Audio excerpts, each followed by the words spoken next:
Hasto Kristianto menilai bahwa Presiden Joko Widodo yang setelah menjadi mantan tak layak menjadi one team press. Aduh, Hasto. Lalu apa haknya Anda melarang mantan Presiden Joko Widodo sebagai one team press? Lalu apa haknya Hasto Kristianto melarang Presiden Joko Widodo menjadi one team press? Ya, kelayakan Pak Budiari yang harus memberikan penjelasan ya terkait dengan masalah tersebut. Tapi bagi kami one team press itu diisi oleh orang-orang yang memang punya komitmen besar ya terhadap masa depan bangsa dan negara, bukan terhadap keluarga. Sehingga nasihat-nasihat yang disampaikan itulah gagasan-gagasan tentang bangsa dan negara, gagasan-gagasan kepada presiden. Itulah tadi pernyataan Hasto Kristianto yang mengatakan Presiden Jokowi tak layak menduduki jabatan one team press dikarenakan lebih mementingkan keluarga. Ya, aneh-aneh saja Hasto Kristianto. Ya, sedangkan Ray Rangkuti mengatakan bahwa bila ditawari jabatan one team press tentu saja Jokowi akan menerima, jadi karenakan Jokowi ambisi jabatan. Itulah sindiran Ray Rangkuti dan inilah pernyataan Ray Rangkuti. Itu kan lumayan udah bagus lah. Kalau misalnya ada jabatan ya yang tidak selevel one team press, misalnya nih kayaknya akan diambil juga sama Pak Jokowi gitu. Okay. Karena kelihatan keluarga Pak Jokowi ini ngejar kekuasaan ya dimanapun gitu. Ya. Dengan kalau penting ya banyak cara yang harus dilakukan di sana gitu. Nah salah satunya kan misalnya seperti sekarang ya Projo seperti mendukung Pak Jokowi jadi one team press. Nah nanti kan itu jadi inilah jadi mungkin jadi sebab lah bagi Pak Jokowi untuk mengatakan ternyata masih ada yang mengendaki saya untuk terlibat di dalam kekuasaan gitu ya. Jadi kalau kepada keluarga Pak Jokowi ya jangan ditanyakan apakah beliau merasa cukup atau tidak, kayaknya nggak ada kata cukup itu gitu. Oleh karena ya itulah tadi Ray Rangkuti yang mengatakan bahwa Pak Jokowi tidak pernah cukup mendapatkan jabatan. Ini sungguh keterlaluan. Yang membutuhkan jabatan bukan Pak Jokowi tetapi adalah pemerintahan Prabowo Gibran. Menurut saya dikarenakan memang akhirnya ada undang-undang one team press yang disahkan yang baru.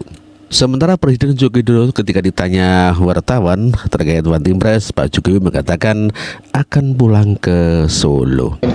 Atau Pak Budiari ini mengatakan Bapak ini masih pantas untuk jadi one team press nih Pak. Apa? Bapak masih cocok untuk jadi one team press karena terlalu muda untuk pensiun. Ini bagaimana Pak tanggapannya Pak? Saya mau pulang ke Solo. Terima kasih Bapak. Setelah lengser Pak mau pulang ke Solo Pak. Terima kasih Bapak. Ya. Ya, terima kasih setelah lengser mau kemana Pak? Sampaikan pulang ke Solo. Tanggal 20 nanti pulang ke Solo. Ya, terima kasih Bapak. Terima kasih Bapak. Timbangannya apa ya Pak? Sementara Budi Aristiadi, Ketua Projo, mengatakan Pak Jokowi masih layak, belum saatnya pensiun dikarenakan masih terlalu muda untuk pensiun. Widodo layak menjadi anggota Dewan Pertimbangan Presiden atau one team press. Menurut Budi, Jokowi masih terlalu muda untuk pensiun di dunia politik. Jangan peluang dong, kalian emangnya. Ya pokoknya ini kan semua jalan politik persatuan untuk kemajuan. Kalau nggak ada peluang berarti Pak Jokowi memang layak untuk bergabung di partai. Ya layak dong, kan beliau masih terlalu muda untuk pensiun, ya. Masih muda, umur 63. Jadi masih dibutuhkan nasihat-nasihatnya untuk. Bukan nasihat ya, buat bangsa ini, buat rakyat lah. Pokoknya semua kalau elit politik kita bersatu bagus kan.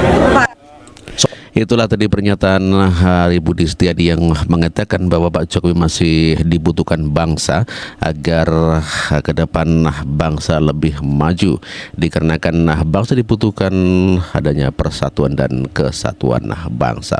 Sementara PDIP memberikan sinyal mau bergabung di dalam pemerintahan Presiden Prabowo Gibran, dan tentu saja hal inilah yang menjadikan nggak suka apabila Presiden Joko Widodo masih menjadi one team press. Besok akan dilantik yaitu Pak Presiden terpilih Pak Prabowo Subianto dan Wakil Mas Gibran.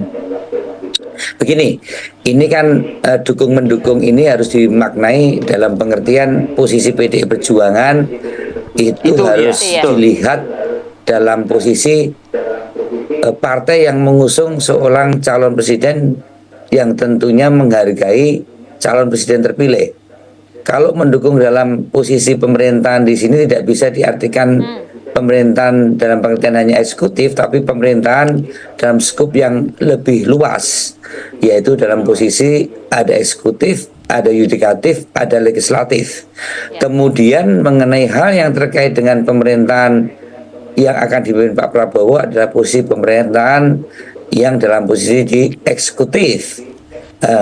Dukungan PDI Perjuangan tentu mempunyai satu cara pandang atau tolak ukur. Yang pertama, bahwa cara pandang mengelola pemerintahan dalam konteks PDI Perjuangan memang tidak jauh berbeda dengan cara pandang Pak Prabowo.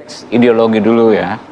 Itulah Arya Bima yang mengatakan memberikan sinyal dukungan kepada pemerintahan Prabowo Gibran. Lalu bagaimana dengan Gerindra sendiri? Kita saksikan pernyataan Habibur Rahman. Sebetulnya dua partai di Indonesia yang paling mirip satu sama lain. Struktur pondasi ideologinya menurut saya sih partai PDIP Perjuangan dan Gerindra. Partainya Pak Prabowo dan partainya Ibu Megawati. Kita lihat ya. Teman-teman PDI Perjuangan diidentikan dan mengidentikan diri sebagai partai nasionalis. Partai Gerindra dengan bahasa yang mungkin istilah yang berbeda tapi substansinya sama, mengidentikan diri sebagai partai kebangsaan. Ya.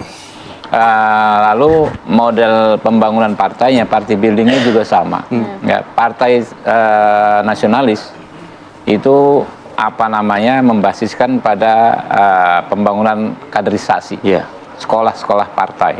Itu juga yang persis sama ada di kedua partai. Konteks personal ya antara Ibu Megawati dan Pak Prabowo kan kita tahu paham sekali, punya kedekatan luar biasa banget ya. Itulah tadi pernyataan Habibur Rahman dari Gerindra yang mengatakan bahwa ada kedekatan secara sosiologis ya. Ada kedekatan emosional antara Prabowo dengan Megawati Soekarno Putri. Jokowi tolak jadi Watimpres Prabowo. Pilih nikmati masa pensiun di Solo bareng cucu. Jokowi meminta maaf pada Prabowo tak bisa-bisa memenuhi keinginan presiden terpilih untuk menjadi ketua Dewan Pertimbangan Presiden. Pasca lengser dari jabatan, Jokowi ingin menikmati masa pensiun di kota Solo sembari bermain bersama para cucu kesayangan sembari menunggu kelahiran anak pertama Kaisang. Pada awalnya Jokowi diminta menjadi ketua DPA, namun akhirnya DPR batal mengganti nomenklatur nama untuk Dewan Penasehat Presiden. Mari kita tunggu apakah pemerintahan Prabowo Gibran akan berjalan lancar tak campur tangan Jokowi sebagai Watimpres. Boleh bergiliran. Sebenarnya ketua Watimpres ini apa diisukan untuk Pak Jokowi itu?